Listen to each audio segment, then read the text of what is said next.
আচ্ছা, মোহাম্মদ সাকিব মাহমুদ বলেছেন, আমরা যে আল্লাহর কাছে দোয়া না করে আমরা যে শুধু ওষুধের মাধ্যমে সুস্থ হচ্ছি, এটা কিভাবে? আমি জানি আল্লাহ তাআলা ছাড়া কেউ সুস্থ দান করতে পারে না। আমি বিষয়টা বুঝছি না, ইসলামের আলোকে বলুন। আল্লাহ তাআলা আমাদেরকে বলেছেন যে তার কাছে দোয়া করতে, তার উপর তাওয়াক্কুল করতে, এবং আসবাবটাও যেন আমরা গ্রহণ করি। আসবাব, তো ওষুধটা হলো আসবাব, এটা হলো আসবাব, উপকরণ। বাকি কাজটা আল্লাহ করে দেবেন। হ্যাঁ, উপকরণ ছাড়াও আল্লাহ পারেন, বাট আল্লাহ তাআলা অধিকাংশ ক্ষেত্রে তার যে জাগতিক নিয়ম, সেখানে উপকরণটাকে তিনি আমাদের জীবনের অংশ করে দিয়েছেন। যেমন আপনি ঢাকা থেকে চট্টগ্রাম যাবেন, হয় হেঁটে যাবেন, নয় রেলে যাবেন, নয় প্লেনে যাবেন, না বাসে যাবেন, না কারে যাবেন। এখন আপনি এখানে বসে থাকবেন আর বলবেন যে আল্লাহ, আমি চিরং যেতে চাচ্ছি, আমাকে একটু জাস্ট এখান থেকে উঠে চিরঙে নামায় দাও। আপনি সারা জীবনে কথা বললো, আল্লাহর জাগতিক নিয়ম এটাকে কভার করে না, আল্লাহর নিয়মটাই এটাকে অ্যালাউ করে না, অনুমোদন করে না। ফলে আপনি যদি 1000 বছরও বসে থাকেন ঢাকাতে, কোনো দিন আল্লাহ আপনাকে এখান থেকে নিয়ে চট্টগ্রামে ফেলে দেবেন না। বুঝতে পেরেছেন?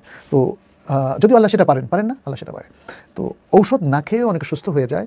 ওষুধটা ঠিক পুরোটা 100% একরকম না, বাট আমরা যখন ক্রনিক কোনো ডিজিজে আক্রান্ত হই, তখন আমাদের উচিত হচ্ছে যে ঔষধটা, সেটা বনজ ঔষধ হোক, ফল পাকড়া হোক, অর্গ্যানিক কোনো ফুড হোক, অথবা যে কোনো ঔষধ হোক, সেটা ডাক্তার এবং যারা স্পেশালিস্ট তাদের প্রেসক্রিপশন অনুযায়ী সেবন করা আর আল্লাহর উপর তাওয়াক্কুল করা, আল্লাহর কাছে দোয়া করা, আল্লাহুম্মা রাব্বান নাস আযহিবিল বাস ওয়াশফি ওয়া আনতা শাফি লা শিফা ইল্লা শিফাউক শিফাআন লা ইউগাদিরু সাকামা। আল্লাহর উপর তাওয়াক্কুল রাখতে হবে। কেউ যদি ওষুধের উপর তাওয়াক্কুল রাখে এবং আল্লাহর উপর তাওয়াক্কুল হারায়, তাহলে এটা কুফরি, এটা বড় ধরনের কুফরি, সেটা করা যাবে না। আচ্ছা, সর্বশেষ প্রশ্ন আজকের, আলামিন আলী, বিয়ের পর ছেলেরা কি প্রবাসে কাজ করতে পারবে বউকে দেশে রেখে? হ্যাঁ, পারবে। প্রতি 4 মাসে একবার করে আসবে, আর 4 মাসের বেশি যদি তিনি প্রবাসে থাকতে চান, তাহলে স্ত্রীর অনুমতি লাগবে।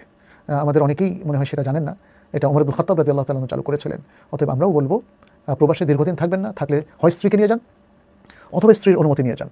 তবে মনে রাখবেন, স্ত্রীর অনুমতি নিলেই যে সমাধান হয়ে যাবে তা না।